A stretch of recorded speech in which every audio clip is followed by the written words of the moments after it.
ॐ श्रुतिस्मृतिपुराणानाम् आलयं करुणालयं नमामि भगवत्पादं शङ्करं लोकशङ्करं शङ्करं शङ्कराचार्यं केशवं बादरायणं सूत्रभाष्यकृतौ वन्दे भगवन्तः पुनः पुनः निधये सर्वविद्यानां विजशे भवरोगिणां गुरवे सर्वलोकानां दक्षिणामूर्तये नमः। ॐ सहना भवतु सहनौ भुनक्तु सह वीर्यङ्करवावहै तेजस्विनावधीतमस्तु मा विद्विषावहै। ॐ शान्ति शान्ति शान्तिः। ॐ सहना भवतु सहनौ भुनक्तु सह वीर्यङ्करवावहै तेजस्विनावधीतमस्तु मा विद्विषावहै। ஓம் சாந்தி சாந்தி சாந்திः। ஓம் 10வது அத்தியாயம் 28வது ஸ்லோகம்.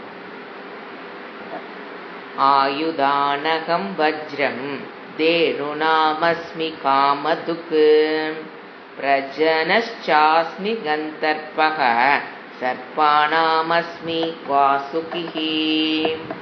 10வது அத்தியாயம் விபூதி யோகம் என்ற பெயருடைய அத்தியாயம். விபூதி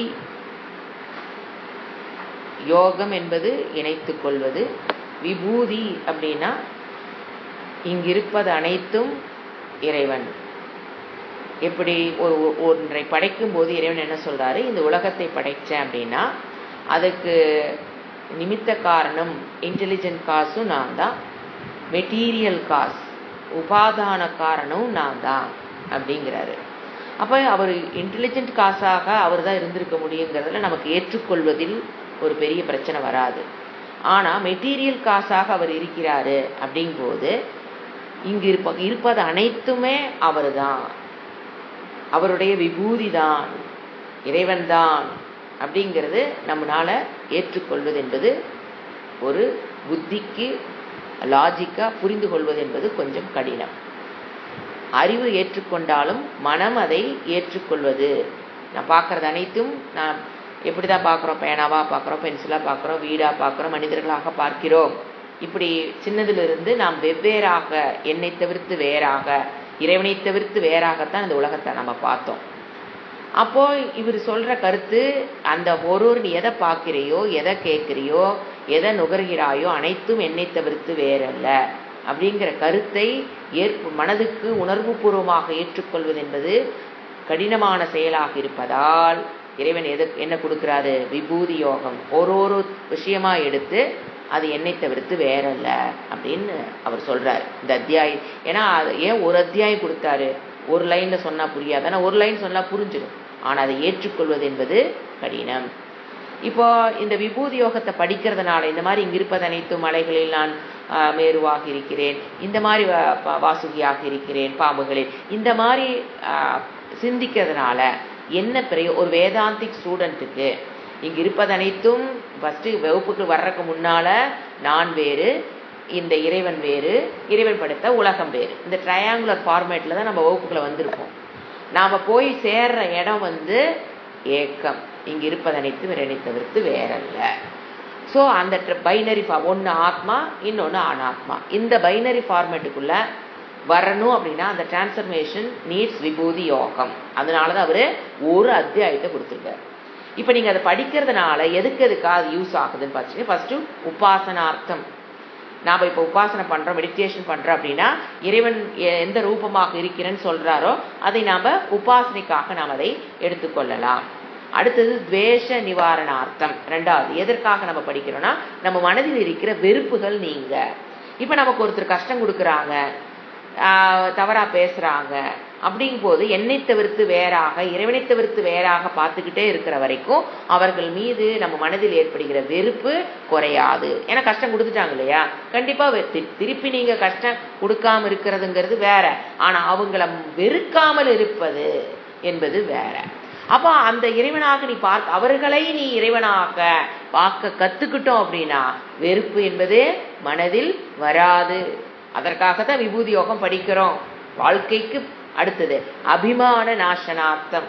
அபிமானம்னா நான் இதை செய்தேன், நான் அதை பண்ணினேன், நான் வெற்றி கொண்டேன். ஏன்னா நம்ம எந்த ஒரு காரியத்தை செஞ்சாலும் ஒரு அகங்காரத்துல நின்று, இந்த சரீரம்ங்கிற எண்ணத்தில் நின்று, நான் காலையில் எழுந்திரிச்சு இப்போ யோகா பண்ணணும், நான் காலையில் எழுந்திரிச்சு இப்போ படிக்கிறேன், நான் வகுப்புகள் அட்டன் பண்றேன் அப்படிங்கிற அந்த அகங்காரத்துல நின்று தான் நீங்க எந்த ஒரு செயலையும் செய்யறீங்க. அப்ப அந்த செயலை செஞ்சு முடிச்சதுக்கு அப்புறம் பாத்தீங்கன்னா அந்த பெருமை வருவதற்கு வாய்ப்புகள். நான் செஞ்சுட்டேன் அப்படிங்கும்போது அந்த தற்பெருமை மனதிற்குள் வருவது என்பது தவிர்க்க முடியாத ஒரு விஷயமாக மாறிவிடுகிறது. அப்ப அதிலிருந்து விடுபட வேண்டும். பெருமைப்படுவதிலிருந்து விடுபடணும். நான் செஞ்சேங்கிற அந்த பெருமை அது அப்ப விபூதி யோகமாக பார்க்கும் பொழுது இது இறைவனுடைய வெற்றியாக, இறைவனுடைய எண்ணங்களாக, நம் மனதில் ஒரு எண்ணம் வருவது என்பது அது இறைவனுடைய எண்ணம், அது செயல்படுங்கிறது இறைவனுடைய செயல்பாடு. அப்படிங்கும் போது என்ன குறைய ஆரம்பிக்கும்? நான் செய்தேன் அப்படிங்கிற அந்த அகங்காரம். ஏன்னா வேதாந்திக் ஸ்டூடெண்ட்டுக்கு அகங்காரம் மட்டுப்பட்டா தான் வேதாந்தம் புரிய போகுது. ஸோ அதற்காக மூணாவது அபிமான நாசனார்த்தம், நாலாவது அசூயா நாசனார்த்தம் சொல்லுவோம். நாசார்த்தம். அசூயா அப்படின்னாங்க பொறாமை. இப்போ நான் என்னை தவிர்த்து வேறாக ஒருத்தர் நான் பார்க்கறேன் போது அவர் ஒரு விஷயத்துல வெற்றி கொள்கிறாருங்க போது ஆட்டோமேட்டிக்கா மனதில் என்ன வந்துடும்? அவங்களை கண்டு என்னால் அதை செய்ய முடியலிங் போது மனதில் என்ன வந்துடும்? பொறாமை. இந்த கர்வம், பொறாமை இதெல்லாம் புற்றுநோய்க்கு சமமானது.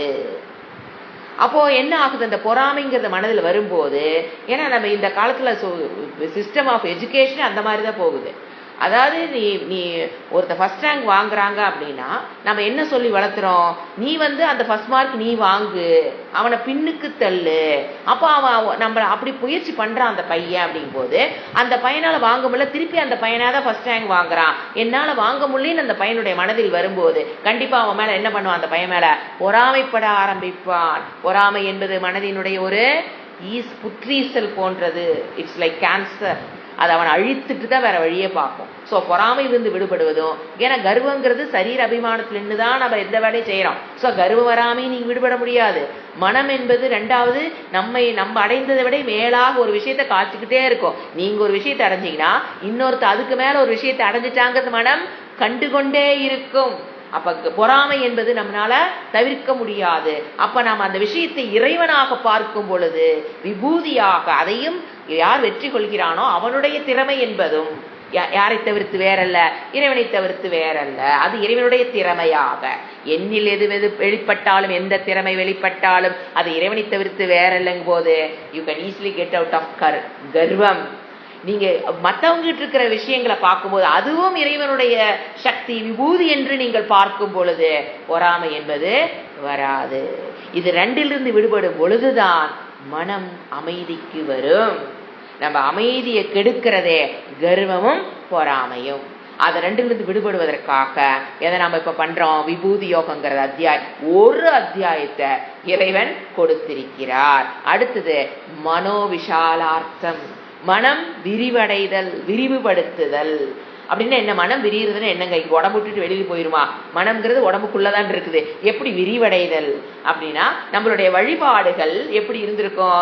எனக்கு முருகரை பிடிக்கும், விநாயகரை பிடிக்கும், இஷ்ட தேவதை எனக்கு சிவன் தான் பிடிக்கும், எனக்கு விஷ்ணு தான் பிடிக்கும், விஷ்ணு சுத்தம் தான் படிப்பேன், எனக்கு பிரம்மன்லாம் பிடிக்காது, பிரம்மணஸ்பதி சுத்தமே தேவையில்லை அப்படின்னு சொல்றவங்களுக்கு நடுவுல மனம் அங்க எப்படி இருக்குது?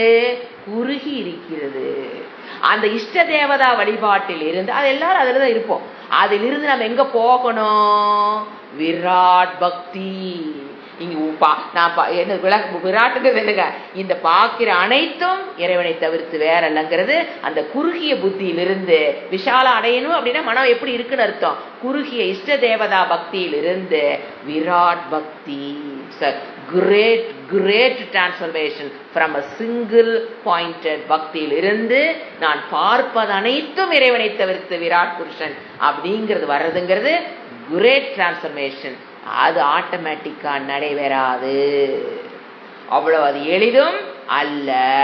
இவ்வளவு வகுப்புகள் கேட்டு, இவ்வளவு வேத மந்திரங்கள் வேதாந்த வகுப்புகளை கேட்டு மறுபடியும் எங்கதான் போய் ஒட்டுறோம்? நான் விஷ்ணுதான் எனக்கு பிடிக்கும், அவ்வளவு பற்று. அந்த மனம் உருகி வட்டம் போட்டு உள்ள உட்காந்துக்குவோம். இந்த கோயிலுக்கு போனா தான் சக்தி அதிகம், இங்க போனா தான் இந்த பிரச்சனை தீரும், அங்க போனா இந்த பிரச்சனை தீராது, அதனால என் பிரச்சனை இது, அதனால இந்த கோயிலுக்கு போறது, எந்த கோயிலுக்கு போறது அதுக்காக நீங்க பரிகாரம் பண்றதில் தவறில்லை. ஆனா என்ன தெரியணும்? அனைத்தும் ஈஸ்வரனாக பார்த்தல். இது விளையாட்டு இல்லை. இவ்வளவு வகுப்புகள் கேட்டவங்களுக்கே தடுமாற்றம் போது சொல்லவே வேண்டாம். சோ என்ன ஆகுது? மனம் விஷால அடையுது. எல்லா தேவதைகளும் ஒன்றுதான், எல்லாம் ஈஸ்வரனை தவிர்த்து வேற இல்லைங்கும் போது எப்படி வரணும்? மனம் விஷால புத்தி. அது எப்படித்தான் வரும்? விபூதி யோகத்தை படிச்சீங்கன்னா தான் வரும். நான் சொல்லல, இறைவன் சொல்றாரு. இந்த யோகத்தை உட்காந்து ஒரு அத்தியாயம் ஃபுல்லா நீ என்னை இப்படியே திங்க் பண்ணு, அப்படியாவது மண்டைக்குள்ள ஏறுதான்னு பார்க்கலாம் அப்படிங்கறதா அவருடைய ஐடியா. அடுத்தது துவந்துவ நிவிருத்தியர்த்தம், அப்படியே இருமையிலிருந்து விடுபடுதல். துவந்தம்னா நான் வேறு இது வேறு, நான் பார்க்கிற பொருள் வேறு நான் வேறு. இந்த துவந்தத்திலிருந்து இருமையிலிருந்து, அதாவது துவந்தம்ங்கிறது அப்படி சொல்லக்கூடாது, சாரி, அதாவது பகல் இருள், அதுதான் இருமைன்னு சொல்லுவோம். இந்த உலகமே துவந்துவாத்மகம். ஒரு மானம் அவமானம், சூடுன்னு என்ன இருக்கும்? குளிர். இந்த மாதிரி எல்லாமே உலகம்ங்கிறது துவந்துவ இருமைக்குள் இருந்து நம்ம எதில் இருக்கிறோம்? ஒன்னா துக்கத்தில் இருப்போம், இல்லைன்னா சந்தோஷத்தில் இருப்போம். இந்த இருமைகளை கடந்தவள் நான் புரிந்து கொள்வதல் துவந்துவ நிவர்த்தியர்த்தம். அடுத்தது எங்க போய் ரீச் ஆகிறோம்? அத்வைத சித்தியர்த்தம். இரண்டற்ற ஒன்றாக இருக்கிற பிரம்மம் நான் என்று புரிந்து கொள்ளுதல் சித்தியை அடைதல். என்ன சித்தி? அத்வைத சித்தி. இரண்டற்ற ஒன்றான இறைவனாக நான் இருக்கிறேன். அகம் பிரம்மாஸ்மி. இறைவன் படிச்சுட்டு கடைசியில் என்ன புரியணும்? அந்த இறைவனாகவே நான், என்னுடைய சொரூபம் இறைவனுடைய சொரூபமா என்று புரிந்து கொள்வது என்பது 7வது இந்த அத்தியாயத்தினுடைய பலன். இதற்காகத்தான் என்ன படிக்கிறோம்? விபூதி யோகத்தை படிக்கிறோம். இப்ப விபூதி யோகம் அப்படிங்கும் போது இப்ப நாம இருக்கிற ஸ்லோகத்துல 28ல ஆயுதானாமகம் வச்சு இப்ப நான் மீனிங் கொடுக்குறேன், அப்படியே மீனிங் எழுதிட்டு வாங்க. இதுக்கு முன்னால் அவர் சொன்னது குதிரைகளில் நான் என்னவா இருக்கேன்? உச்சைஸ்ரவசாக இருக்கிறேன். யானைகள் அப்ப பாத்தீங்கன்னா இப்ப மற்ற குதிரை எல்லாம் இறைவன் இல்லையா அப்படின்னு ஒரு டவுட் வரும். உச்சைஸ்ரவஸ் மட்டும்தான் இறைவனா அப்படின்னா, குதிரைகள் இனம்னு எடுத்து அதுல அது சிறந்ததாக நான் இருக்கிறேன் என்று சொல்லும் போது மனம் ஈஸியாக அந்த விஷயத்தை பிடித்து கொள்ளும். எல்லா குதிரைகளும் அவருதான், அவர் சொல்றது அதுல உச்சரைசவாக நான் இருக்கிறேன்னு சொல்றேன்னா அது மட்டும் இறைவன் என்று. ஏன்னா அவர் எப்படி கொண்டு போறாரு? ஒரு இனமாக எடுத்து அந்த இனத்தில் சிறந்ததாக எது இருக்கிறதோ அதுவாக நான் இருக்கிறேன்னு சொல்றதுங்கிறது அந்த இனமே நான் தான் சொல்றாரு. அப்படி புரிஞ்சுக்கணும். ரெப்ரசன்டேட்டிவ் யாரு? உச்சரைஸ்ங்கிறது யாருடைய? குதிரை இனத்துக்கு அந்த குதிரை ரெப்ரசன்டேட்டிவ். அவராக நான் இருக்கிறேன்னு சொல்லும் போது எல்லா குதிரைகளும் நான் தான். அப்படி ஒரு விஷயத்தையும் அவர் ஒரு குரூப் ஆஃப் இது எடுக்கும்போது, ஒரு குரூப்பையும் எடுக்கும்போது அதில் சிறந்ததாக நான் இருக்கிறேன்னு சொல்றது நம்ம இந்த மாதிரி புரிஞ்சுக்கிட்டே வரும்போது, இதுல ஒரு ஆர்டர் இருக்குன்னு எதிர்பார்க்க கூடாது. அதுக்கு மண்டையெல்லாம் உரட்ட வேண்டாம். அவர் எது மனதுக்கு ஞாபகம் வருது அதை அப்படியே சொல்லிக்கிட்டே வர்றாரு. இதுல இந்த ஆர்டர் இருக்குமா, அந்த ஆர்டர் இருக்குமா? எந்த ஆர்டரும் கிடையாது. இப்ப என்னது? ஆயுதானாம் வஜ்ரம். ஆயுதங்களில் நான் வஜ்ரமாக இருக்கிறேன். வஜ்ரம், வஜ்ராயுதம் நிறைய கேட்டிருப்பீங்க. அது இந்திரனுடைய ஆயுதம்னு தெரியும். அத அர்ஜுனனுக்கு கொடுத்தாருன்னு தெரியும். இந்திரனுக்கு அந்த ஆயுதம் எப்படி கிடைச்சது அப்படின்னா, புராணங்களில் சொல்லப்படுவது விருத்தாசுரன் ஒரு அசுரன் இருந்தாரு. அவரை அழிக்க யாருனாலும் தேவர்களால முடியல. அந்த விருத்தாசுரனை அழிக்கக்கூடிய சக்தி படைத்த ஒரே ஒரு தபஸ்வி ததீச்சி அப்படிங்கிற ஒரு முனிவர். அவருனால மட்டும்தான், அவர்கிட்ட தான் சக்தி இருக்குது இந்த உலகத்துல. ததீச்சிட்டு தான் இருக்குது. ஆனா அவரெல்லாம் போர் புரிய மாட்டாரு. அவர் ஒரு முனிவர் பாவம். அவர் பாட்டு தவத்தை பண்ணிட்டு உட்கார்ந்து இருக்கிறது. ஆனா அவர்கிட்ட அவனை அழிக்கக்கூடிய சக்தி இருக்குது. அப்போ தேவர்கள் போய் என்ன தெரியுங்களா கேட்டாங்க அவங்ககிட்ட. அதுவும் அவருடைய உடம்புல எந்த பகுதியில இருக்குது அப்படின்னா முதுகெலும்புல இருக்கு. அப்ப போய் கேட்பாங்க, உங்களுடைய முதுகெலும்பு எனக்கு வேணும்னு. ஒரு பேனா வேணும்னு கேட்டாவே நமக்கு கொடுத்துட்டு திருப்பி கொடுத்துருவாங்களான்னு நம்ம அலையிற இடத்துல முதுகெலும்பு கேட்டிருக்காங்க பாருங்க. தட் இஸ் தியாகம்.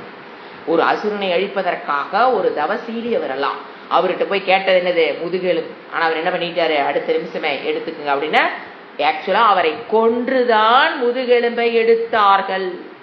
எடுத்து அதுல செஞ்சதுதான் வஜ்ராயுதம். அதுலதான் அந்த விருத்தாசுரன் அழிப்பாங்க. அது யாருக்கிட்ட இருக்கும்னா இந்திரன்ட்டு இருக்கும். அதை தான் அர்ஜுனன் இது வாங்கி வந்து அந்த பாரத போர்ல அவங்க பயன்படுத்துவாங்க. ஸோ இந்த அப்போ என்ன அர்த்தம்? ஆயுதங்களில் நான் என்னவா இருக்கேன்? அந்த ஆயுதத்துல எது டாப்பு? இன்னைக்கு ஆயுதம் அப்படின்னா நம்ம என்ன சொல்லுவோம்? AK-47 மிசைலு எதாவது இந்த காலத்துல அப்படி சொல்லியிருப்பாரு. அந்த காலத்துல இருக்கிறது அம்புதான் அப்ப ஆயுதம். அதுல பெஸ்ட் எது? வஜ்ராயுதம். ஆயுதங்களில் இன்னைக்கு எது டாப்பா இருக்கோ, நீங்க நினைக்கிறீங்களோ அது நான் தான். அப்படின்னு என்ன? எனிமிகளை அழிக்கக்கூடிய சக்தி படைத்த ஆயுதமாக நான் தான் இருக்கிறேன். எந்த ஒரு ஆயுதத்தை பார்த்தாலும் அது யாருதான்? போலீஸ்கார கையில் என்ன இருக்கும்? ஒரு கன் இருக்கு. எப்ப எல்லா ஆயுதமாக இறைவன் தான் இருக்கிறார். ஒரு ஆயுதத்தை ஒருத்தர் வச்சிருக்கிறாருன்னா இப்ப என்ன சொல்லிட்டாரு? ஆயுதமாக நான் இருக்கிறேன். அந்த ஆயுதத்துடைய செயல்பாடும் அவரே. நீதி தான் அவர் சொல்றாரு. எல்லா இடத்துலயும் நீதி என்னது? இப்படி வச்சு இப்படி சுட்டா அது குண்டு வெளியில வருன்னா அது நீதி, ஆர்டர். அதுவும் நான் தான்ட்டாரு. அப்போ அந்த ஆயுதமும் நானு, அந்த ஆயுதத்தினுடைய செயல்பாடு நானு, அந்த ஆயுதத்தை வச்சிருக்கிறவனும் நானு, அந்த ஆயுதத்தை அதாவது அந்த ஆயுதத்தை யூஸ் பண்ணக்கூடிய சக்தியாக உடம்புக்குள்ள இருக்கிற சக்தியும் நானு. அப்படிங்கும் போது ஈஷாவாஸ்யம் இதகும் சர்வம். அடுத்தது தேனு நாமஸ்மி காமதுக்கு. தேனுனா பசுக்களில் யாரு ஹையஸ்ட்? காமதேனுவாக நான் இருக்கிறேன். இது நீங்க அது வஜ்ராயுதத்துக்கு சொல்லும் போதுங்க, இப்ப சில ஆயுதங்கள் வந்து இப்ப பிளேடு வந்து முடிய கட் பண்ணும், அதனால மரத்தை வெட்ட முடியாது. பிளேட்னால ரம்பம் இருக்கு இல்லையா, அது மரத்தை வெட்டும், ஆனா அதனால முடிய கட் பண்ண முடியாது. ஸோ எவ்ரி ஆயுதத்துக்கு என்ன இருக்குமா? ஒரு லிமிட்டேஷன் இருக்கும். அந்த இடத்துல மட்டும்தான் அது ஆயுதமா நீங்க யூஸ் பண்ண முடியும். ஆனா ஏன் என்ன ஸ்பெஷல்? இந்த என்னங்க பெரிய வஜ்ராயுதம்னா அது புல்லையும் வெட்டும், மரத்தையும் வெட்டும். அந்தந்த இடத்துக்கு தகுந்த மாதிரி அது மாறக்கூடிய சக்தி படைச்சனாலதான் அது ஆயுதத்துல டாப்பா இருக்கு. அடுத்தது காமதேனு. காமதேனு வந்து உங்களுக்கு தெரியும், பார்க்கடலை கடையும் போது வந்த விஷயங்கள்ல லக்ஷ்மி எல்லாம் வந்தாங்க. அப்ப வந்த ஒரு விஷயம்தான் காமதேனு.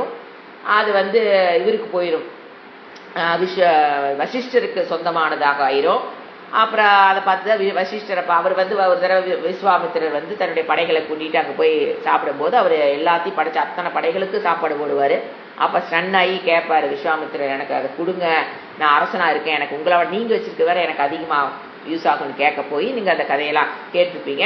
அவர் நான் கொடுக்க முடியாது, பசு போகாது, அவர் கொடுத்தாலும் பசு போகாது, போனாலும் அவங்ககிட்ட வேலை செய்யாது. அப்போ அதனுடைய தன்மையெல்லாம் நம்ம பார்க்குறோம் பார்த்தீங்களா. அப்போ காமதேனு என்றால் ஒரு மனிதர் எதை இஷ்டப்பட்டு கேட்குறாங்களோ அதை கொடுக்கக்கூடிய சக்தி படைத்தது காமதேனு.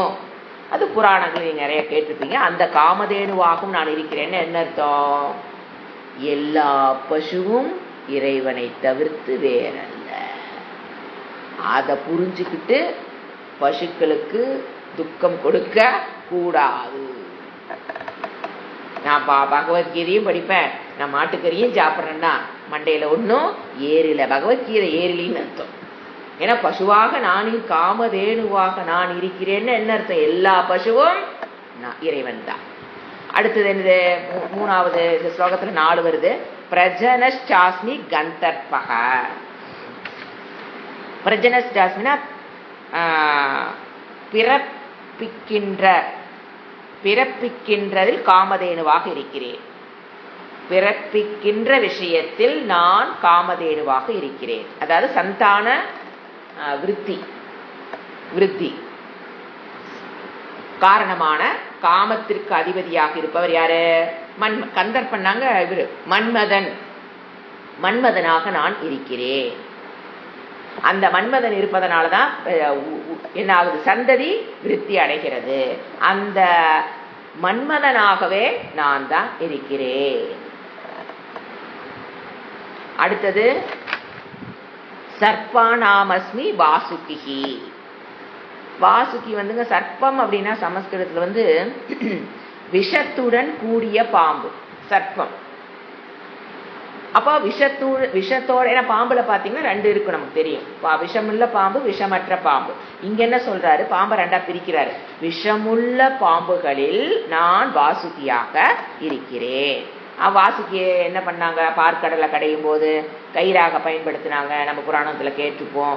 அப்ப அந்த இது தாங்க முடியாம அவங்க கக்குன விஷம்தான் ஆழக்கால விஷமாக வரும், அது நாம கேட்டிருப்போம். தேவர்களும் அசுரர்களும் அதை என்ன பண்றேன்னு தெரியாம திண்டாடினாங்க. அப்போ சிவபெருமான் அந்த விஷத்தை எடுத்து முழுங்கினாரு. அப்ப பார்வதி தடுத்து நீலகண்டனாக பெயர் பெற்றார் அப்படிங்கறத நம்ம பார்த்தோம். அப்படிப்பட்ட வாசுகியாக நான் அப்ப என்ன புரியணும், எந்த பாம்பை பார்த்தாலும் அது என்ன இறைவனை தவிர்த்து வேறல்ல, விஷத்துடன் கூடிய பாம்புகளில் நான் வாசுகியாக இருக்கிறேன்.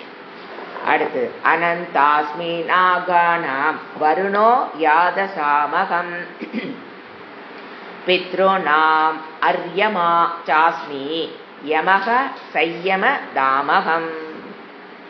இப்ப விஷத்துடன் கூடிய, அடுத்து என்ன சொல்றாரு, நாகானாம். நாகானம்னா விஷமற்ற பாம்புகள். முதல்ல விஷமுள்ள பாம்பு, அதுல நான் வாசுகி. நாகானம்னா விஷமற்ற பாம்புகள், அதில் நான் என்னவா இருக்கேன், அகம் அனந்தக. அனந்தன் எங்க இருப்பாரு, ஆதிசேஷன். அனந்தம்னா பல தலைகளை உடையதுனால அவருக்கு பேர் அனந்தகன் பேர். எந்த பாம்புக்கு பல தலை, 100கணக்கான தலைகள் இருக்கிறது, ஆயிரக்கணக்கான தலை, ஆயிரக்கணக்கான தலையுடைய ஆதிசேஷனாக நான் இருக்கிறேன்.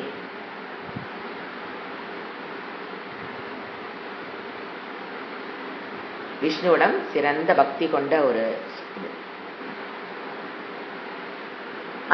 அதுதான் விஷ்ணு பள்ளி கொண்டிருப்பார்.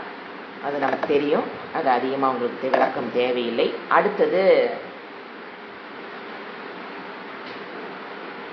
யாதசாம் வருணக அகம். யாதசாம் அப்படின்னா நீர் தேவதை. இப்ப நீர் தேவதைனா என்னங்க அப்படின்னா, காவிரி ஒரு தேவதா, கங்கா ஒரு தேவதா, யமுனா ஒரு தேவதா. அந்த மாதிரி நீருக்கு ஒரு தேவதா. அதுல இவர் என்ன சொல்றாரு, நீர் தேவதைகளில்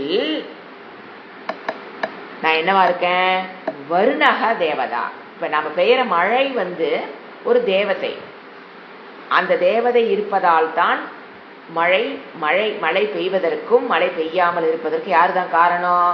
மழைனா அந்த தண்ணி ஜட பொருளை, நீரை நம்ம தேவதையா பாக்குறது இல்ல, அந்த நீரை நீராக வைத்திருக்கிற சக்தி என்னவா பாக்குறோம், தேவதா.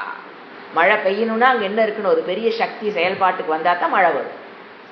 என்னதான் நீராவி மேல போனாலும் அது என்ன ஆகணும், மழைக்குண்டான மேகம், கருமேகங்கள் உருவாகி அது மழையாக கீழே வரணும். அப்படின்னா அந்த இடத்துல கண்டிப்பா ஒரு சக்தி இன்வால்வ் ஆனாதான் மழை வரும்.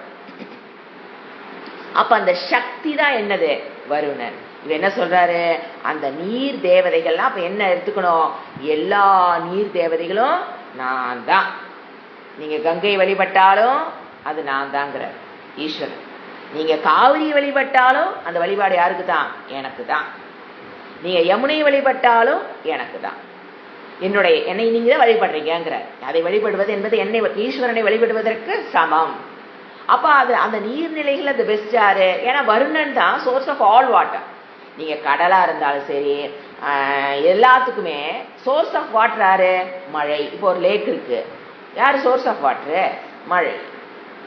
ஒரு கிணறு இருக்கு, சோர்ஸ் ஆஃப் வாட்டர் யாரு. அப்போ எல்லா நீர்நிலைகளுக்கு யார் சோர்ஸோ அது என்னங்கிறாரு, நானு. அப்போ மழையாக அந்த தேவதையாக இருக்கிறேன் அப்படிங்கிறாரு. நீர் தேவைகளில் நான் வர்ணனாக இருக்கிறேன். அடுத்தது பித்ரு நாம் அரியமா அஸ்மி. அரியமா பித்ரு, அதான் இறந்ததற்கு பிறகு. நாம பாருங்க, உயிரோடு இருக்கும்போது எத்தனை புண்ணியம் பாவம் பண்ணினாலும், புண்ணியங்கள் பாவம் வேண்டாம், புண்ணியங்கள் பண்ணினாலும் நேரா பித்ருலோகம் போக முடியுமான்னு கேட்டீங்கன்னா போக முடியாது. ஏன்னா பித்ருலோகம்னா என்ன அப்படின்னு பாத்தீங்கன்னா, ஆஃப்டர் டெத் போகக்கூடிய ஃபர்ஸ்ட் லோகம். அங்க போனதுக்கு அப்புறம் தான் நமக்கு அடுத்த பிறவிக்கு நமக்கு அங்க பித்ருலோகத்துல ஒரு குறிப்பிட்ட காலம் இருந்ததற்கு பிறகு அது நல்ல லோகம். அங்க கஷ்டப்பட மாட்டாங்க. அது ஒரு நல்ல லோகம், ஒரு intermediate stage before birth. Next birth ஆகிறதுக்கு முன்னால ஒரு இன்டர்மீடியட் ஸ்டேட் என்னது, பித்ருலோகம்.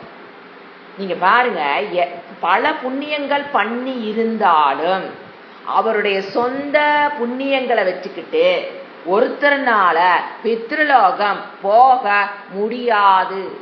திராயத்தே இது புத்திரக. அதனாலதான் அந்த இடத்துல பையனுக்கு என்ன பேரு? புத்திரக. புத்திர திரண திராயத்தே இது புத்திரக. ஏன் புத்திரன்னு பேரு வச்சிருக்காங்க?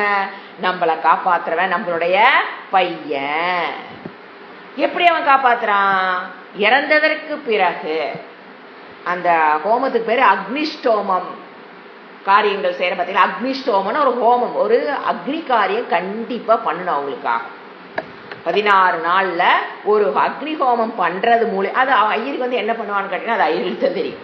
ஆனா அந்த அக்னி காரியம் எந்த பையன் பண்றானோ அந்த காரியத்தின் மூலியமாகத்தான் அவர் எங்க போக முடியும்? பித்ருலோகத்துக்கே போக முடியும்னு சாஸ்திரம் இறைவன் கூறுகிறார். அந்த மாதிரி பித்ருலோகத்துல இவர் என்னவா இருக்காராமா? தலைவன். அந்த பித்ருலோகத்துக்கு யாரு? ஒரு தலைவன் ஒருத்தர் இருக்கான். அவருக்கு பேர் அரியமா. அவராகவும் நான் இருக்கிறேன் போது இப்ப நீங்க என்ன புரிஞ்சுக்கணும்? அந்த பித்ருலோகத்துக்கு தலைவனாக அவரு தான் இருக்காரு, பித்ருவாகவும் யாருதான் இருக்கிறாப்போ? இறைவன். ஏன் எல்லாரும் நிறைய பேர் கேட்கறது, எங்க தாத்தாவுக்கு செய்யறேன், எங்க தாத்தா இறந்ததுக்கு அப்புறம் அது யாருக்கு போக போகுது, எங்க தாத்தா வேற மறுஜென்மம் எடுத்துட்டா, இதெல்லாம் கேள்வியே கிடையாது. பித்ருலோகமே யாருதான்? இறைவன். உயிருடுற வரைக்கும் நம்ம என்ன பண்ணிக்கிட்டு இருக்கலாம்? பித்ரு காரியம் செய்து கொண்டு இருக்க வேண்டும். கண்டிஷன் வேற இருக்கு, செய்யலாமா ஆப்ஷன்லாம் கிடையாது. ஏன் அந்த பித்ருலோகமே என்னங்கிறாரு? நான். அந்த தலைவனும் நான், அங்க இருக்கிற பித்ருக்களும் இல்லாம அந்த லோகமே யாருதான்? நான். இதுல என்ன டவுட்டு? பண்ணலாமா வேண்டாமா? கண்டிப்பாக அக்னி காரியம் பண்றவங்கனால மட்டும்தான். அப்ப பண்ணாம விட்டுறமே அவங்க எல்லாம் என்ன ஆவாங்க? ரொம்ப கஷ்டம், பித்ருலோகமே போக முடியாது. அதனால என்ன சொல்றது? அக்னி காரியம் கண்டிப்பாக செய்யும். அடுத்தது பித்ருநாம் அதியமா. அடுத்தது சையமதாம். யமஹ அஸ்மி. யமனாக இருக்கிறேன். யாருக்குள்ள? சையமதானாங்க அடக்குபவருள். நான் எப்படி இருக்கிறேன்? யமனாக நான் இருக்கிறேன். சையமதாம்னா அடக்கி. இப்ப போலீஸ் இருக்கு, சட்டத்துறை இருக்கு, எல்லாம் என்ன பண்றாங்க? நம்மள குற்றம் செய்பவர்களை அடக்குகிறார்கள் இல்லைங்களா? தண்டித்து அடக்கி. அந்த மாதிரி செய்யறதுல அப்போ யார் யாரு? அந்த சக்தி, அடக்குகிற சக்தி குடைத்தவர்கள் போலீஸ் பார்க்கணும் இல்லைங்களா? மிலிட்ரி, இந்த மாதிரி சக்தியாக யாரு தான் இருக்கா? இறைவன் தான் இருக்காரு. அதுல டாப் ஆறுங்கிறாரு யமன். அவரை போல் அடக்கி ஆளக்கூடியவர் இந்த உலகத்தில் வேறு யாரும், அந்த சாமர்த்தியம் பெற்றவர்கள் யாரும் கிடையாது. ஏன்னா நமக்கு காலம் குறிக்கப்பட்டதற்கு பிறகு உலகத்தில் எந்த மூலையில போய் ஒளிஞ்சிருந்தாலும் அவரிடமிருந்து, அவருடைய பார்வையிலிருந்து தப்பிக்க முடியாது. அடக்குபவர், அதாவது 2 விதமா அடக்குவார்னு சொல்லுவாங்க. முதல்ல வந்து ஆரோக்கியத்தை கெடுத்து அடக்குவார். இப்ப ரொம்ப ஓவரா ஆடுறாங்க அப்படின்னா என்ன பண்ணுவாரு? ஆரோக்கியத்தை கை வச்சு அடக்குவாரு. அதுக்கு மேல ஆடிக்கிட்டு இருந்தா எடுத்துடுவாரு, உயிரை எடுத்து விடுவார். அடுத்தது பிரக்லாதா. பிரக்லாதஸ்சாஸ்மி தைத்யானாம் காலக்கலயதாமகம் மிருகானாம் ச மிருகேந்திரோகம் வைனதேயஸ்ச பக்ஷினாம். தைத்யானாம், அசுரர்களுக்கு இன்னொரு பேரு தைத்யானாம் பேருங்க. ஏன் தைத்யானாம் பேர் வந்தது? இப்ப கஷ்யப்ப முனி, அவருக்கு 3 நிறைய மனைவிகள், அதுல ஒரு மனைவி பேரு திதி. அந்த திதி மூலியமாக பிறந்தவர்களுக்கு பேரு தைத்தியர்னு பேர். அவங்க எல்லாமே அசுரர்கள் தான். அவருடைய இன்னொரு மனைவி தனு, அவங்க ஒருத்தருக்காங்க தனு, இன் பிட்வீன். அவங்களுக்கு பிறந்தவங்க எல்லாம் தான் தானவர். அம்மா பேர் முன்னால வச்சு பேர் வரும் அவங்களுக்கெல்லாம். அடுத்துதான் அதிதி. அதிதி மூலியமாக பிறந்தவங்க தான் இந்த ஆதித்யர்கள் எல்லாருமே ஆச்சுங்களா. இப்ப ஏன் பேர் வந்தது இவங்களுக்கு? திதி. தீ என்ன ஆயிடுச்சாங்க? தை விருத்தி எடுத்து அம்மாவுடைய வாரிசுல பேர் வருது தைத்யானாம். திதிக்கு பிறந்தவங்களுக்கு பேரு தைத்யானாம். திதிக்கு பிறந்தவங்க எல்லாருமே அசுரர்கள் தான். அப்போ அந்த அசுரர்களில் நான் என்னவா இருக்கேன்? பிரக்லாதகன். பிரகலாதனாக இருக்கிறேன். அவன் எப்படிப்பட்டவன்? அப்பா பேச்சா இருந்தாலும் கேட்க மாட்டான். எது தர்மமோ அதை மட்டும் கேட்பவன்.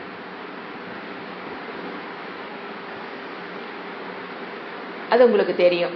நரசிம்மர் அவதார கதையில அவங்கெல்லாம் வர்றது தெரியும். அந்த பிரகலாதனாக நான் இருக்கிறேன். அதாவது பிரகலாதனாக நான் இருக்கிறேன் அப்படின்னா நம்ம எதை சொல்ல வராரு? அப்பாவாக இருந்தாலும் தர்மத்தில் பிரகாரம் தான் அப்பா சொல்றாங்கிறதுக்காக நான் செய்ய மாட்டேன். அது தர்மத்தில் இருக்கான்னு பார்த்து செய்யக்கூடிய பிரஜைகள் இந்த உலகத்துல யார் யார் இருக்காங்களோ அவங்க எல்லாம் நான் தாங்கிற. தர்மத்தின் பிரகாரம் வாழ்பவர்கள் எல்லாரும். தலைவன் யாரு? பிரகலாதன். ஏன்? அப்பா சொன்னதை என்ன பண்ணல, நீ சொல்லிட்டேங்கிற கால நான் நீ சொன்ன மாதிரி நான் ஃபாலோ பண்ண முடியாது, நான் தர்மத்துல தான் வாழ்வேன்னு சொன்னா பாத்தீங்களா? அப்ப தர்மத்தை பேரண்ட்ஸை எடுத்துக்கிட்டு தர்மத்தில் வாழ்பவராக நான் இருக்கிறேன். அடுத்து கலையதாம் அகம் காலக. கலையதாம் அப்படின்னா கவுண்ட் பண்றவங்களுக்கு பேர் கலையதாம். இப்போ ஒரு மூட்டை போட்டுட்டு இருக்காங்க, 1 2 3 4, அது கவுண்ட் பண்றோம். எண்ணிக்கை கணக்கிடுபவர்னு சொல்லலாம். எண்ணிட்டு இருக்கிறவங்களுக்கு பேரு கலையதான். ஓகே, இது என்னங்க காலம்? காலம் எதை நம்மள எண்ணுது? இவை டைரக்ட் மீனிங் பாத்தீங்கன்னா கணக்கிடுபவருள் நான் காலம். காலம் என்னத்தை கணக்கிடுது? காலம் கணக்கிடுவதுதான் ஜோசியமே. நல்லா யோசனை பாருங்க. காலம் எங்கெங்க நம்மளை கணக்கிடுது? நம்மளை கணக்கிடுவதே என்னதுதான்? காலம். அந்த டெக்னிக் தான் ஜோசியம். இப்ப நீங்க ஒரு ஜோசியார்ட்ட போறீங்க, எப்படி நம்மளை கணக்கிடுது காலம், நம்மளை எப்படி கணக்கிடுதுன்னு நான் சொல்றேன். இப்போ நீங்க ஜோசியார்ட்ட போறீங்க, எப்போ போவோம்? ஏதோ ஒரு தோல்வி மேல தோல்விங்க, எங்க வச்சாலும் காலை வச்சாலும் வலிக்கு விடுதுங்க, பின்னாலேருந்து எவனோ தள்ளுறான், ஏதோ என்னால் ஒன்றுமே பண்ண முடியல. இப்போது என்ன பண்ணுவோம்? எல்லா குடும்பத்துக்கு ஜோசிக்காரெல்லாம் எடுத்துட்டு புத்தகத்தை எடுத்துட்டு போறோம் இல்லைங்களா? அப்போ அவர் என்ன சொல்றாரு? இன்னும் 2 மாசத்துலீங்க காலம் இது மாறும், அது வரைக்கும் நீங்க இந்த பரிகாரத்தை செஞ்சுட்டு இருங்க. அவருனால இப்பவே மாற்ற முடியாது. ஜோசிகார் நீங்க போனே மாத்திட்டு வர என்ன? அவர் கணக்கிடுறாரா இல்லையா? 2 மாசத்துல எல்லாம் சரியா, ஆணி போய் ஆணி வந்தா எல்லாம் சரியா போயிடும்.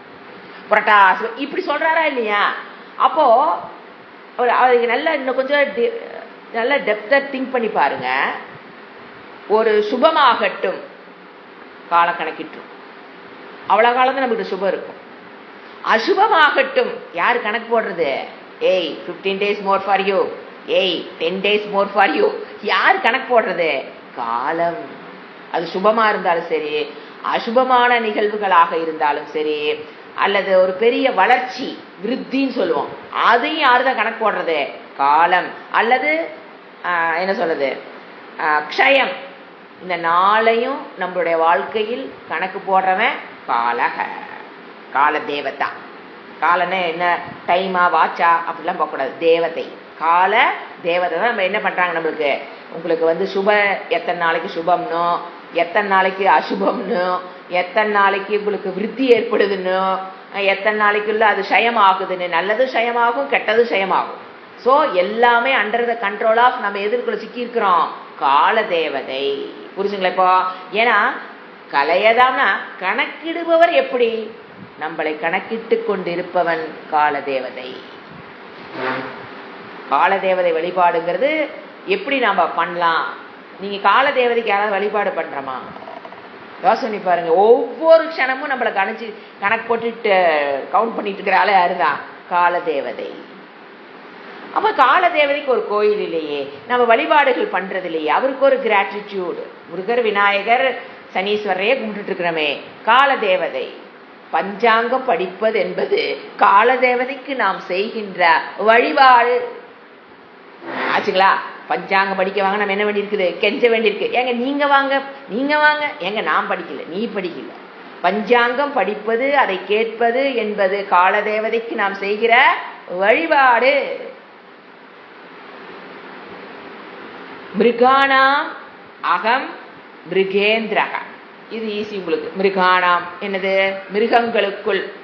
நான் என்ன சொல்றாரு அவரு? மிருகேந்திர, மிருகத்தில் யார் தலைவன்? சிங்கம். நான் சிங்கமாக நான் இருக்கிறேன். இப்போ சிங்கத்துக்கு என்ன ஸ்பெஷல் அப்படின்னு சாஸ்திரம் ஒரு ஸ்லோகம் இருக்கு. அது அப்படியே நம்ம மனசுக்குள்ள எப்படி நினைச்சுக்குமா, ராகோகம் அப்படின்னு நினைச்சுக்குமா. நான் ஒரு ஸ்லோகத்தினுடைய மீனிங் கொடுக்குறேன். ராகோகம் அப்படிமா அப்படின்னு அது என்ன நினைச்சுக்குமா, எந்த கவலையும் எனக்கு கிடையாது, நோ கவலை, ராகோகம். அதனாலதான் பாருங்க, அதை பார்த்தோன்னு ஒரு மெஜஸ்டிக் லுக் ஏன் வருது? கவலைப்படுறவங்க பார்த்தீங்கன்னா அந்த மெஜஸ்டி லுக்கெல்லாம் வராது. நீங்க சில பேர்த்த பார்க்கும்போது எப்படி இருக்காங்க பாரு, எப்படி பேசுறாங்க பாரு. என்னன்னா அந்த மெஜஸ்டிங்கிறது வார்த்தைகளால எழுத முடியாது. கண்ணு பார்க்கும் போதே சில மனிதர் எப்படி சிங்கம்ங்கிற மாதிரி, அந்த சிங்கம்னா ஒன்னு கத்துற மனிதர்கள் அல்ல. அதை எப்படி விளக்குறது, அதை எப்படி நான் கொண்டு வரேன், அந்த ராக்கோகம்ங்கிற எண்ணம். அதாவது ஒரு சில மனிதர்கள் நீங்க பார்க்கும்போது அந்த கவலை இல்லாத மனிதர்களை கண்ணு பார்த்தோன்னு கண்டுபிடிச்சிடும். ஆனா அது கவலை இல்லாதவர்னு நம்மளால ப்ரிடிக்ட் பண்ண முடியாது. ஒரு சுவாமிஜி பாக்குறீங்க, அவர்கிட்ட ஒரு பைசா கிடையாது, போட்டிருக்கிறது காவி ட்ரெஸ். ஆனா we are attracted by those people. அவங்களுடைய மெஜஸ்டின்னு சொல்லுவோம். ஏன்னா அவங்களுக்கு மனதுக்குள்ள கவலை இல்லைங் போது அவங்களுடைய உடலுடைய பாடி லாங்குவேஜை காட்டி கொடுத்துரும். ஓ என்னன்னு தெரியாது, எனக்கு பிடிக்குதும்பீங்க. ஒரே வார்த்தை என்ன சொல்ல தெரியும், எனக்கு அவர் ரொம்ப பிடிச்சதுங்க. பேசியிருக்க மாட்டாரு, நம்மகிட்ட பழகி இருக்க மாட்டாரு, ஜஸ்ட் பார்த்துருப்போம். இது இந்த சினிமா மோகத்துல வர அடிக்ஷன் இல்லை நான் சொல்றது, அது வேற. அது கையங்காலை ஆற்றதை வச்சு உடல் உருவத்தை பார்த்து வருவது அல்ல. அதை தாண்டி, அதான் ஸ்பெஷலைஸா நான் சொல்லிக்கிட்டே இருக்கேன். ஏன்னா சினிமாங்கிறது அவங்களுடைய உடல் அமைப்பு, அந்த அசைவுகளை வைத்து வருவது வேற. இது மனதினுடைய வெளிப்பாடை உணர்வதற்கு நமக்கு என்ன இருக்கணும், அந்த சூக்ஷ்ம புத்தி இருப்பவர்களால் தான் அந்த மனதில் இருந்து கவலை இல்லாத மனது உடையவர்களை பார்த்தோன்னே. இப்ப சிங்கத்தை பார்த்தா நமக்கு பிடிக்குதா இல்லையா? தூரமா சொல்றேன், பக்கத்துல பார்த்தாலும் பிடிக்காது. தூரமா அதோட மெஜஸ்டி, அது நடந்து வரும்போது பார்க்கணும்ப்பா, என்ன நடைன்னு சொல்றேன் பாத்தீங்களா? அது சினிமாக்காரங்களை பார்த்து வர மோகம் மாதிரி அந்த மனநிலை அல்லது, அதுக்கு இருக்கிற ஒரு மெஜஸ்டி. அவங்க சினிமாக்காரங்க அந்த மெஜஸ்டி இருக்கிற மாதிரி நடிக்கிறாங்க, அதனால மக்கள் கவரப்படுகிறார். வீட்டுல போய் பார்த்தா தான் அவன் போல பெண்ணு தெரிய போகுது. ஸ்கிரீன்ல அவங்க அதுக்கு அத நடிப்பு, அதனால அவனுக்கு பேர் நடிகன். உள்ள மெஜஸ்டி இல்லைனாலுமே அவங்களால என்ன பண்ண முடியும், மெஜஸ்டி இருக்கிற மாதிரி நடிக்க முடியும். அந்த மெஜஸ்டி எல்லாம் உலக மக்கள் என்ன நினைச்சுக்கிறாங்க, அது அவனுடைய சொந்த குணம் நினைச்சுக்கிறாங்க. வீட்டுக்கு போனா தான் தெரியும், புரியுதுங்களா? இது வேற, அதுவே ஒரிஜினல். எது கவலையற்ற அந்த சிங்கம் எப்படி நினைச்சுக்குமா, எனக்கு எந்த கவலையும் கிடையாது, அந்த ஒரு எண்ணம் இருப்பதால தான் அந்த ராகோகம். அடுத்தது அசாகாயம். அதாவது சகாயம், அசகாயம் அப்படின்னாங்க, எனக்கு யாரும் தேவையில்லை, யாருடைய ஐ இண்டிபெண்டன்ட், யாரையும் சார்ந்து நான் இல்லை அப்படின்னு தான் நினைச்சுக்குமா. அதனாலதான் அதுக்கு ஒரு மெஜஸ்டிக் லுக் வந்திருக்கான். சாஸ்திரம் சொல்லுது, ஏன் சிங்கத்துக்கு மெஜஸ்டிக் லுக் வருது அப்படின்னா, இப்ப நீங்க காக்காய் பார்த்தீங்கன்னா ஒரு மெஜஸ்டிக் லுக் இருக்குது, என்ன இருக்காது. அப்ப சிங்கத்துக்கு ஏன் அது வந்ததுன்னா, ஃபர்ஸ்ட் ராகோகம், சகாயோகம்னா சகாயோகம், சகாயோகம், எனக்கு யாரையும் டிபெண்ட் பண்ண சகாயம்லாம் எனக்கு தேவை கிடையாது, நான் தனித்து வாழக்கூடியவள் அப்படிங்கிறது. யூஸ்வலா நீங்க டிபெண்டன்ட் ஃபர்ஸ்ட் கவலை பத்தி சொன்னோம். ரெண்டாவது என்ன சொல்லுது சாஸ்திரம், அதிகமா மற்றவங்களை டிபெண்ட் பண்ணி பண்ணி பண்ணி வாழ்றவங்ககிட்ட மெஜஸ்டிக் லுக் வராது. எது கேடு, ஒரு பஸ்ல ஏறி கொண்டா ஃப்ரெண்டு பக்கத்துல தான் போறோம், ஒரு வேன்ல ஏறி கொண்டா ஃப்ரெண்டு பக்கத்துல தான் போறோம், ஒரு சாப்பிட போனா தேடுறது எங்க நம்ம ஃப்ரெண்டு. டிபெண்ட் அவ்வளோ இருக்கு. ஒரு ரூம் போட்டா கேட்கவே வேண்டாம், இதுக்கே போது நீங்க ரூம், ஏன்னா இதெல்லாம் யாத்திரையில நான் பார்த்தது. ரூம் போடும் போதே எனக்கு அவளோட ரூம் போடு, இவங்களோட ரூம் போடு. இது உங்களுடைய மெஜஸ்டிய குறைக்குது. உங்களுடைய இதுதான் ஃபெமினிசம்ங்கிறது. இவங்க சொல்லிட்டு இருக்கிற ஃபெமினிசம்ங்கிறதுல வேறீங்க. இந்த எந்த இடத்துலயும் எனக்கு தானா உங்க ஃப்ரெண்டு உட்காராங்க, அது வேற விஷயம். நீங்க உட்காந்து அதெல்லாம் வேற. மனதுக்குள்ள ஸ்கேன் பண்ணி பாருங்க, உங்க மனம் தேடுதா, எப்ப பாரு கூட ஒற்றக்கு ஒரு ஸ்டெப்னி, ஸ்டெப்னியோடவே தான் சுத்தணும். தனியா என்னால போக முடியாது போது நம்மளுக்குள்ள அந்த மெஜஸ்டிக். சிங்கம் பாருங்க, யாரையா கூட சேர்த்து சுத்துதான் நினைக்காச்சியும், கூட்டமாலாம் சுத்தாது அது. அப்ப அது அந்த மெஜஸ்டிங்கிற லுக்கு புரிஞ்சுக்க நினைக்கிறேன். மெஜஸ்டிங்கிறது இட்ஸ் இன்டர்னல் ஒரு ஒரு உணர்வு, அது வெளிப்படுது அதுகிட்ட. அது இதெல்லாம் இருக்கிறதுனால சாஸ்திரம் சொல்லுது அந்த சிங்கத்துக்கிட்ட அந்த மெஜஸ்டிக் லுக் ஏன் வருதுன்னா, அது எப்பவும் என்ன பண்ணாது, யாரையா ஒருத்தரை சார்ந்து இருக்காது. நோய்வாய்ப்பட்டு எந்திரிக்க முடியாம, காலில் அடிபட்டு எந்திரிக்க முடியாம சிங்கம் கிடந்தாலும் மற்றவன் அடிச்சு வச்ச தீனிய திங்காது. அப்படியே ஸ்டார்விங்க்கு போய் அந்த காலு சரியாகி தானே ஓடி போய் பிடிச்சாதான் சாப்பிடும். எது உணவு கிடைக்காத நேரத்தில் கூட அது யாரையும் நாம் அப்படி அங்க இருக்கிறோம்.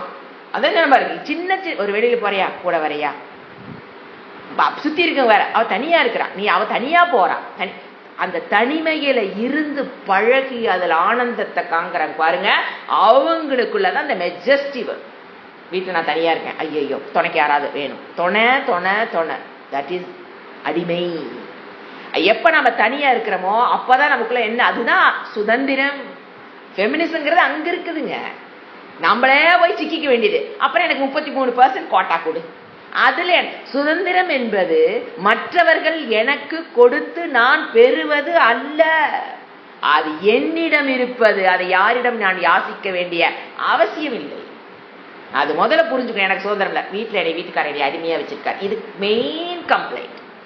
சிண்டை கொண்டு அவர் கையில கொடுத்துட்டு அப்புறம் சொல்றது, சிண்டை கொடுக்கறதுக்கு முன்னாலேயே யோசனை பண்ணிக்கணும். சிண்டை கொடுத்துட்டுனா என்னதான், எதுக்கு எடுத்தாலும் அவங்களை டிபெண்ட், நீங்க கணவன் அதிகமா டிபெண்டன்ஸ் போறீங்க அப்படின்னா ஆட்டோமேட்டிக்கா நீங்க அடிமை நீங்களே ஆயிக்கிறீங்க. அவங்கள பாவம், எந்த கணவனும் மனைவியை அடிமைப்படுத்தணும்னு 3 முடிச்சு நம்ம கழுத்துல போடலை.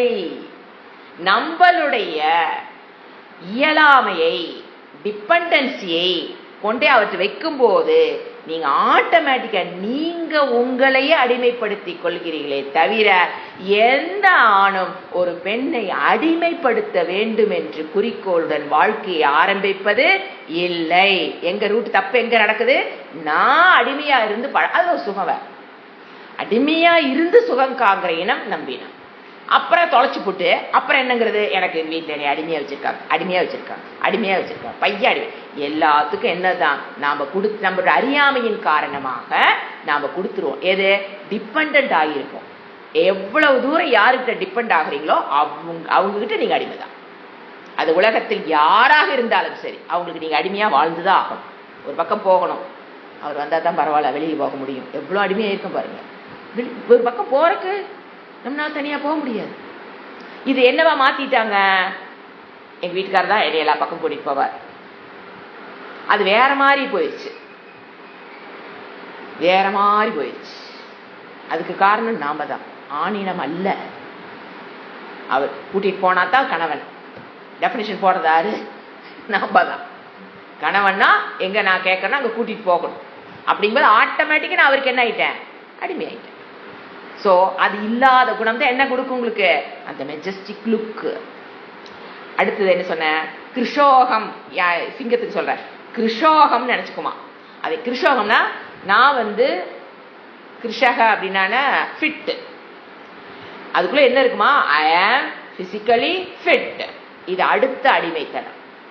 அதாவது எப்ப உங்க உடம்ப நீங்க சிங்கம் பாருங்க, ஏதாவது வெயிட் போட்டுக்கிட்டு ஓவர் வெயிட் அபிசிட்டில இப்படி இப்படி நடந்து வர்றதோ பாக்குறீங்களா என்ன? ஏதாவது ஓவர் வெயிட்டான அனிமல் நீங்க உலகத்துல பாக்குறீங்களா? எல்லாமே பர்ஃபெக்டா வெயிட் மெயின்டைன் பண்ணுங்க. ஒரு அனிமல் அந்த கண்ணோட்டத்துல பாருங்க. மனிதர்களை தான் தொத்தை சோடு வச்சுக்கிட்டு எப்படி குறைக்குன்னு தெரியாம கஷ்டப்பட்டு இருக்கான். எந்த ஓனாயாவது தொந்தியோட சுத்துதா? எந்த நாயாவது தொந்தியோட சுத்துதா? எந்த பூனையாவது தொந்தியோட சுத்துதா? பாருங்க, உலகத்தை பாருங்க. ஏதாவது தொந்தியோட சுத்துதா? ஒரு காக்கா தொந்தியோட சுத்து வச்சுக்க பறக்க முடியுமே என்ன? How they are maintaining the weight?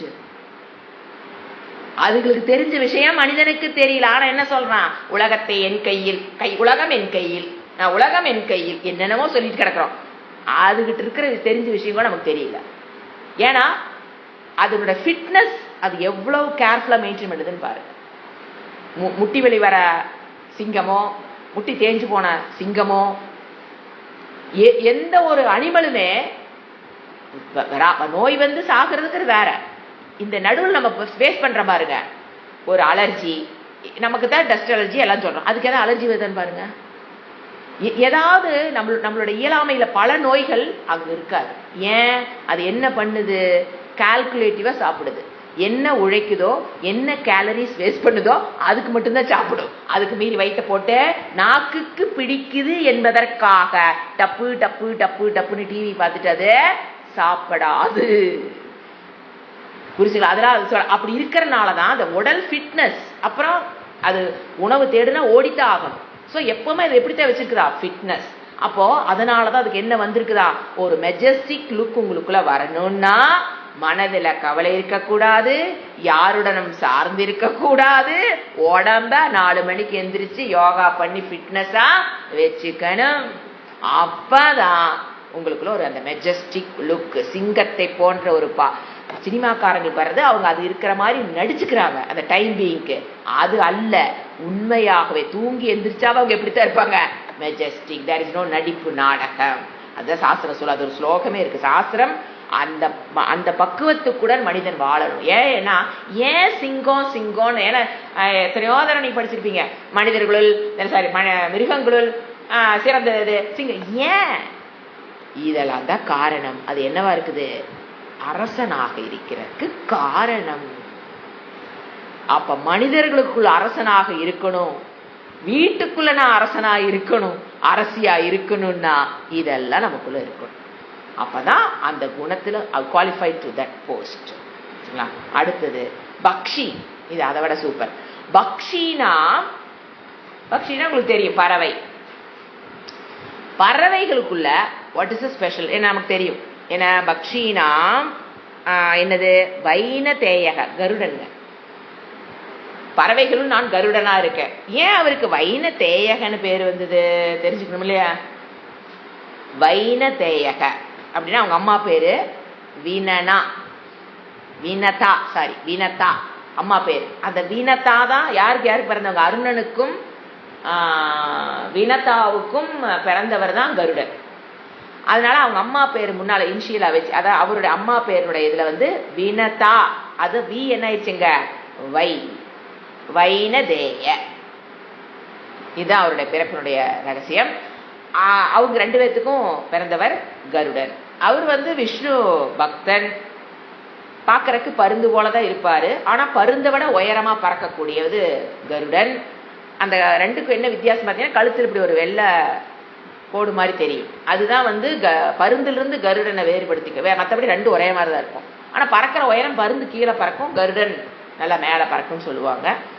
அது விஷ்ணுவினுடைய வாகனமாக சொல்லப்படுது.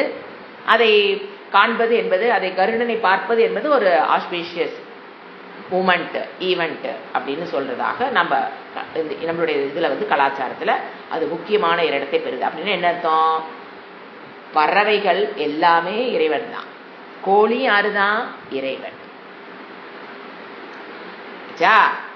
ஏன்னா நம்ம என்னமோ படிக்கோம், இங்க வந்து நான் ஃப்ரைடு சிக்கன் சாப்பிடுவேன் அப்படிங்கும் போது உள்ள புரியலின்னு அர்த்தம். என்ன படிச்சேன் இப்போ? பறவைகள் அனைத்தும் நான் தான். அதுவும் அந்த பறவைகளில் யார சொல்றாரு? கருடன் நான் தாங்கிறார். அப்ப நம்ம பார்க்கிற கோழி என்னதான்? இறைவனாக பார்க்கணும். அப்பதான் நமக்கு அதை துன்புறுத்த கூடாதுங்கிற எண்ணம். அதுன்னு இல்லை, எந்த பறவையாக இருந்தாலும் அதுக்கு முடிஞ்ச அளவுக்கு என்ன பண்றாங்க பாத்தீங்கன்னா, அதுக்கு தீனி வைக்கிறது, தண்ணி வைக்கிறது, அரிசி போடுறது, பறவைகளுக்கு காக்கைக்கு உணவிடுதல். இது பித்ருவா மட்டும் காக்காய் பார்க்கக்கூடாது. அது ஒரு பறவையாக நம்மளுடைய கலாச்சாரத்தில் அது ஊன்றி போன விஷயம். எது உண்மையான ஊறி போன விஷயம்? பறவைகளுக்கு உணவிடுதல். அதையும் பண்றோம். அப்புறம் கோழியும் வெட்டுற போது என்ன, அங்க அவங்களுக்குள்ள அண்டர்ஸ்டாண்டிங் கிளியரா இல்லை. எல்லாமே என்னதுதான்? இறைவன்.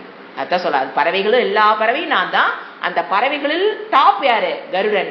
அதுவாக நான் இருக்கிறேன்னு சொல்லும் போது அதோட உயர்ந்த தன்மையை, பறவைகளோட உயர்ந்தையோட சொல்லிட்டு எல்லாமே நான் தான் நம்ம புரிஞ்சுக்கணும். அப்புறம் இதுக்கு இன்னொன்னு சொல்லுவோம். அதாவது கருடன் வந்து எப்படி பறக்குது? நம்ம இதுல படிச்சிருப்போம், கணபதி அதர்ஷீஷத்துல நான் சொல்லியிருப்பேன்னு நினைக்கிறேன். கருடன் பத்ரங்கர்ணேபியில வரும். கருடனாக நான் இருக்கிறேன் அப்படின்னா அங்க பாத்தீங்கன்னா அது அது ஏன் நம்ம வணங்குறோம் அப்படின்னு பாத்தீங்கன்னா, அது போற இடத்துல நோ டிராபிக் ஜாம், எங்க போனாலும் தடங்கள் இல்லாமல் பறக்கக்கூடியது கருடன். அப்ப நம்ம அவங்க கருட தேவதையை பார்க்கணும். அந்த பேர்டை வந்து எப்படி பார்க்கறோம்? தேவதை. அந்த தேவதையை வழிபடும் போது சாஸ்திரம் என்ன சொல்லுதுன்னா, உன்னுடைய நீ வாழ்க்கையில் எப்படி வாழ்க்கையில் பயணம் பண்ணிட்டு இருக்க பாத்தீங்களா, அதுல தடங்கல்கள் எந்தெந்த காலத்துல என்ன வேணுமோ அதை தடங்கள் இல்லாமல் பெறுவதற்கு கருட தேவதையினுடைய வழிபாடு எப்படி அது டிராபிக் ஜாம் இல்லாம போகுதோ, வாழ்க்கையில் நாம் பயணிக்கும் போது நமக்கு தடங்கல்கள், இடைஞ்சல்கள், கஷ்டங்கள் வராமல் பயணிப்பதற்கு யாரை வழிபட சொல்லு சாஸ்திரம்? கருடனை நீ விஷ்ணு கோயிலுக்கு போனீங்கன்னா உள்ள ஃபர்ஸ்ட் கருடனை வழிபட்டுட்டு தான் நம்ம என்ன பண்ணுவோம், உள்ள விஷ்ணு பர்மிஷன் வாங்கணும்னு பேர். எப்படி நந்தியை வழிபட்டுட்டு சிவபெருமான்கிட்ட போறோமோ அந்த மாதிரி கருடனை வழிபட்டுட்டு எங்க போங்க, விஷ்ணுகிட்ட போனீங்கன்னா விஷ்ணுவை ரீச். அது என்ன தத்துவம் பாருங்க, கருடனை வழிபட்டால் விஷ்ணுவை அடைவது எளிது. விஷ்ணுனா என்ன அர்த்தம்? ஈஸ்வர தத்துவம். அப்படி பார்க்கணும். அப்போ அந்த தடங்கல்களை, நம்மளுடைய வேதாந்த பாதையில் இருக்க தடங்கல்களை, விஷ்ணுவை அடைதல் இறைவனை அடைதல், இறைவனாக இருக்கிறேன் என்பதை அறிதல் தான் என்னது, இறைவனை அடைதல். அதை அடைவதற்கு இங்க யார் முதல் வழிபாடு தேவை? கருட தேவதையின் வழிபாடு ரொம்ப முக்கியமாக நம்ம கலாச்சாரத்தில் சொல்லப்பட்டிருக்கிறது. பவனக பவதாமஸ்மி ராமசஸ்திர மிருதாமகம் ஜஷானா மகரச்சாஸ்மி ஸ்தோத்தசாமஸ்மி ஜான்னவி. ஒன்று பவனகனா சுத்தம், இது ஒன்றை மட்டும் பார்க்கலாம். சுத்தம் பண்ணக்கூடிய விஷயங்களில், பவனம்னா பரிசுத்தம் பண்ணக்கூடிய விஷயம். நம்ம முதலே பார்த்துருக்கோம், பஞ்சபூதங்கள்ல ஆகாசத்தை தவிர மற்ற 4 பூதங்களுக்கும் என்ன சக்தி இருக்குது? சுத்தம் பண்ணக்கூடிய சக்தி படைத்தது. ஆகாசம், வாயு சுத்தம் பண்ணும். இப்ப வாயு பாத்தீங்கன்னா உடலையும் சுத்தம் பண்ணி, இங்க வேற சொல்றாரு நான் வாயுவாக இருக்கிறதுன்னு சொல்றாரு. நான் பரிசுத்தமான பவனகன காற்றாக. காற்று எப்படிங்க சுத்தம் பண்ணுது? உடம்புக்குள்ள இருக்கிற ஆக்சிஜனை, உடம்புக்கு ஆக்சிஜனை கொடுத்துட்டு உள்ள இருக்கிற கார்பன் டை ஆக்சைடு எரிபடுது, காற்று வெளியே வருது. உடம்ப சுத்தம் பண்றது யாருதான்? காற்று. அப்புறம் வெளியில் இருக்கிற விஷயங்கள் நம்ம காற்று என்ன பண்றோம்? ஒரு துணி இருக்கு நனைஞ்சிருது, என்ன பண்றோம்? காத்துல காய போட்டீங்கன்னா துணி காய். இந்த மாதிரி சுத்தம் பண்ணக்கூடிய விஷயங்கள் வாயு, அக்னி, நீர், பிருத்திவி. பிருத்திவி எப்படிங்க சுத்தம் பண்ணுது? சோப் ஃபார்ம் எல்லாமே என்னதான் பிருத்திவி. அந்த காலம் சொல்லியிருப்பேன், நாங்க அந்த காலத்துல குளிக்கிறதே ஆத்தோரத்துல நைஸா இருக்கிற மணலை எடுத்துதான் பூசி சுத்தம் பண்ணிக்குவாங்களாம். சோ எல்லாமே சுத்தம் பண்ணக்கூடியது. இவர் என்ன சொல்றாரு? அந்த மாதிரி சுத்தம் பண்ண பொருள்கள் எல்லாத்துலயும் நான் என்னவா இருக்கேன்? காற்றாக. ஏன்னா ஹையஸ்ட் ஏன் காற்று? சூக்ஷமாக நம்ம உடலை உள்ள சென்று அது சுத்தம் பண்ணுவதால். அப்ப எல்லா சுத்தம் பண்ற விஷயங்களும் நான் தான். அடுத்தது சஸ்திர மிருதானாம் அப்படின்னா ஆயுதம். மிருதாம்னா பிருதாம். சஸ்திர பிருதாம்னா ஆயுதத்தை தாங்குபவருள் நான் என்னதே? ராமன். ராமன்னா பலராமனா சிவராமனா? யாரு? பாஷ்யத்தில் எழுதுவாரு தசரத புத்திரன் ராமன் எடுத்துக்கங்கன்னு சங்கராச்சாரியத்துல பாஷ்யம் எழுதுவார். ராமர் உங்களுக்கு அவருடைய பெருமைகள் தெரியும். கையில ஆயுதம் அப்படின்னாங்க. இப்ப ஆயுதம் ஏந்துபவன் எல்லாம் போருக்கு தான் போறாங்க. ஆனா போர்ல 2 விதமான போர் இருக்கு. இப்ப நடந்துட்டு இருக்கிற போர் பாத்தீங்கன்னா லோபத்தினால் வந்த போர், தர்மத்துக்கு வந்த போர் அல்ல. லோபத்தினாலும் போர் ஏற்படும். லோபம்னு என்னங்க? பேராசை. ஒரு போர் வருது அப்படின்னா லோபம், இன்னொன்னு தர்மம். 2 காரணத்தினால போர் வரும். இப்ப நடந்துட்டு இருக்கிற போர் லோபம். இதுக்கு நம்ம எந்த விதத்திலும் என்ன பண்ணக்கூடாது? சப்போர்ட் பண்ணக்கூடாது. பேராசையினால் வந்த போர் இது. இன்னொன்னு இருக்கு, ஆனா தர்மத்துக்கு உட்பட்ட போர். அப்போ ராமர் எந்த போருக்காக எந்த போர்ல இறங்கினாரு? தர்மம். ராவணன் எதுக்கு போர்ல இறங்கினா? லோபம். சோ யாருக்கு அப்ப அந்த மாதிரி சமயத்தில் நம்ம யாருக்கு சப்போர்ட் பண்ணணும்? தர்மத்திற்கு உட்பட்டவனுடைய போருக்கு நம்ம சப்போர்ட் பண்ணணும். சோ ஆயுதம் தாங்குபவருள் அப்படின்னா ராமர். அடுத்தது ஸ்ரோதசாம். ஸ்ரோதசாம்னாங்க நதி. நதிகளில் என்னவா இருப்பேன்? ஜான்னவி, கங்கையாக நான் இருக்கிறேன். உங்களுடைய கங்கையினுடைய பெருமையை நான் சொல்லி உங்களுக்கு தெரிவதில்லை. ஏன் ஜான்னவி அப்படின்னா, இது பாத்தீங்கன்னா எங்க தோன்றுச்சு கங்கைன்னு பாத்தீங்கன்னா, பிரம்மருடைய கமண்டலம், விஷ்ணுவுடைய பாதம், அங்கிருந்த தோன்றி சிவபெருமானுடைய ஜடாமுடிக்கு வந்தது. ஜடாமுடியிலிருந்து உலகத்துக்கு வரும்போது அதே ஸ்பீட்ல கீழே உளுந்ததுன்னா உலகம் அந்த இடத்துல காணாம போயிடும். ஃபோர்ஸ் அவ்வளவு ஃபோர்ஸா வருது. அப்பதான் ஜன்னுன்னு ஒரு மகரிஷி, அவர் காது, ஏன்னா பாத்தீங்க அந்த கங்கையே அடக்கக்கூடிய சக்தி படைத்தவர். எல்லாமே பாருங்க தவசீலிகள் தான். இப்ப முதல்ல ஒரு தவசீலி சொன்னா இல்லையா, ஒரு அசுரனை அழிக்கக்கூடிய சக்தி படைத்தவர் யாரா இருந்திருக்காரு, ஒரு தபஸ்வி. அந்த மாதிரி இந்த கங்கையினோட ஸ்பீடை குறைக்கிறதுக்கு உண்டான தபஸ்வி யாரு, ஜன்னு. அவருக்கு காதுல போய் வெளியில வந்தோன்னா அந்த கங்கை இந்த உலகத்துல ஓடக்கூடிய ஸ்பீடு, அதாவது உலகம் தாங்கி பிடிக்கக்கூடிய ஸ்பீடு அப்பதான் கிடைச்சுதான். அதனால அவருக்கு ஜன்னுனுடைய காது வழியா இறங்கினதுனால அவருக்கு அந்த நதிக்கு பேரு ஜானவி, கங்கைக்கு இன்னொரு பேரு ஜானவி. சோ கங்கையில் அப்படின்னா என்ன அர்த்தம், எல்லாரும் என்னதான், நான் தான். அதனாலதான் நம்ம பார்த்தோம் இல்லைங்களா, கங்கா ஆரத்தி என்னமா வழிபடுறாங்க ஒவ்வொரு நாளும் நைட்டு, அதுக்கு ஆரத்தி. இது நம்மளுடைய சிறந்த கலாச்சாரம். நம்ம ஆரத்தி தினம் கங்கையில போய் பண்ணாட்டியும் காவிரியில போய் பண்ணாட்டியும் இப்பத்த நிலவையில அதை பொல்யூஷன் பண்ணாம இருந்தாவே பெரிய வழிபாடு. ஓம் சாந்தி சாந்தி சாந்தி. ஹரிஹி ஓம் ஸ்ரீ குருப்யோ நமஹ. ஹரிஹி ஓம்.